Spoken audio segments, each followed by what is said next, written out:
Hi, and welcome back to your All Personal Skills Coach, video number 3 in our Breathing and Speaking Under Stress series.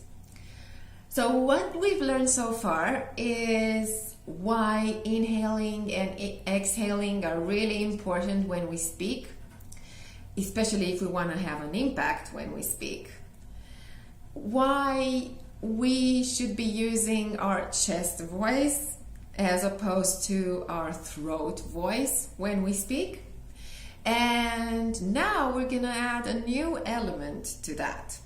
So what we're gonna do is we're gonna use the inhaling and exhaling that we know from video 1, and we're gonna use our chest voice that we know about from video 2, and we're gonna add an element of surprise, the book.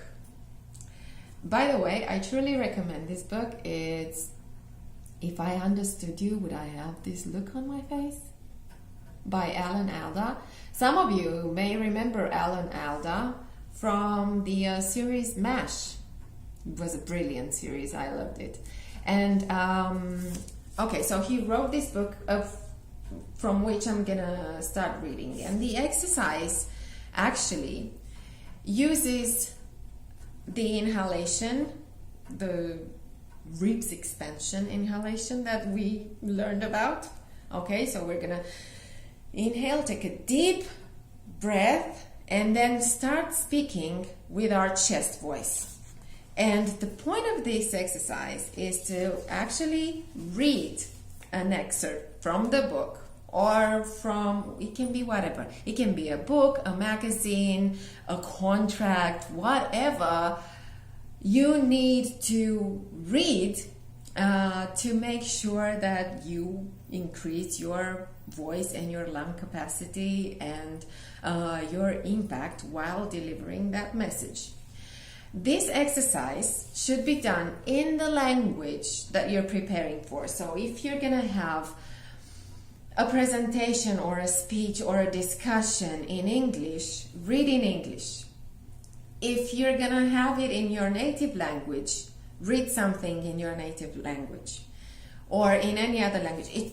It's a good practice for the language that you're supposed to use the communication for. So how you do the exercise is you take a deep breath and start reading as much as you can from any kind of book, magazine, or whatever it is until you feel that you have no more air in your lungs. What this exercise does is it increases your lung capacity and it allows you to play with your voice as well. So you can read the exercise really fast and see how much you can actually read without inhaling anymore. So I just inhale once and then I start reading until I have no more air in my lungs, but I don't inhale in the meantime.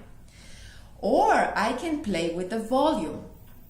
I can inhale and then start reading in a really loud voice so I see how much volume I can have for the kind of breathing that I just did. So let me show you how it is. By the way, this is a very good exercise for the kids as well. For those of you who are parents, if you want to do this exercise with your kids, you would be doing them a huge favor because it increases their lung capacity and it trains their voice as well for speaking and making their point even better than they actually are, I'm sure. Okay. So, inhaling and then I go. Responsive listening. There's a body of scientific literature on responsive listening, but I came to understand it in a personal way through my work.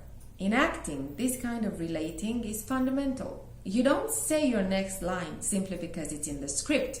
You say it because the other person has behaved in a way that makes you say it.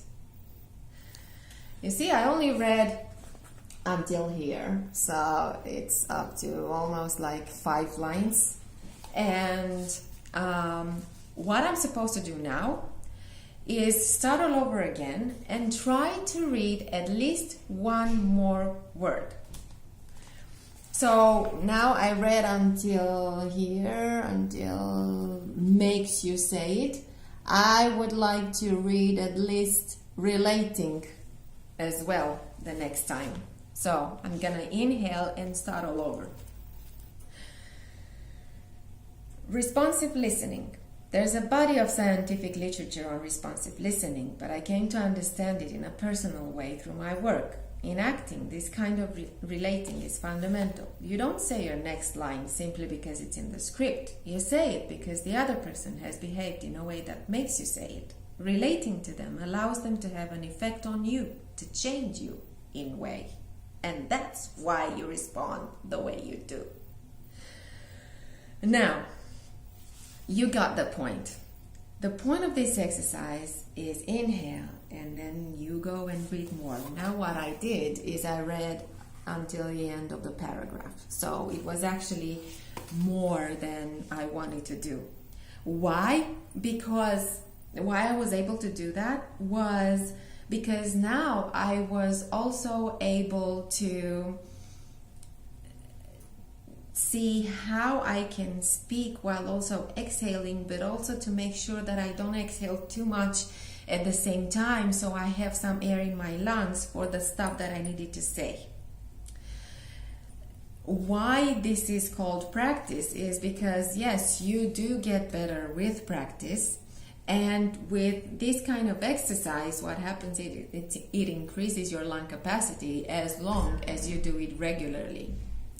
Now, this is a very stressful exercise for your body, and this is why it's really good for you to do before any kind of stressful event where you need to speak, because you are the one who adds the stress to what you're doing, to your speaking. Because reading without just knowing that you're not supposed to inhale again until you have no more air in your lungs is very stressful for your brain. It's a life and death situation for your brain, and it thinks about it. Oh my God, I'm not supposed to inhale again until I have no more air in my lungs.